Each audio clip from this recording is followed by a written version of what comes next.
Gas হলে এই মারাত্মক ভুলগুলো করছেন না তো?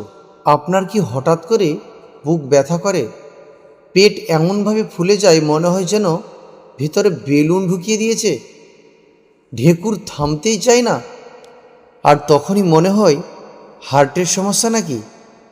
কিন্তু আজ আমি বলছি 90% ক্ষেত্রে এটা হার্ট না, এটা গ্যাস। আর এই গ্যাসের জন্য আমরা নিজেরাই দায়ী। ভিডিওটা শেষ পর্যন্ত দেখবেন, কারণ মাঝখানে এমন একটা কথা বলবো যেটা বেশিরভাগ ডাক্তাররাও খুলে বলবে না। গ্যাস আসলে কি? গ্যাস মানে শুধু পেট ফাঁপা না, গ্যাস মানে হজমের গোলমাল। আপনি যা খান তা ঠিকভাবে হজম না হলেই পেটের ভেতরে বাতাস তৈরি হয়। এই বাতাস কখনো বুকে চাপ দেয়, কখনো গলায় আটকে থাকে, কখনো আবার মাথা ঝিমঝিম করায়, আর আমরা ভাবি কি হলো আমার। এখন আসুন আসল কথায়, গ্যাস হওয়ার কারণটা কি?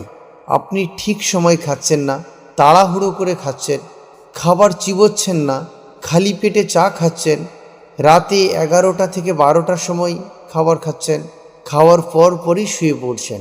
আর সবচেয়ে বড় ভুল, প্রতিদিন গ্যাসের ওষুধ খেয়ে সমস্যা ঢেকে রাখছেন। শুধু ওষুধ গ্যাস সারায় না, ওষুধ গ্যাস লুকায়। এটা আমাদের খেয়াল রাখতে হবে।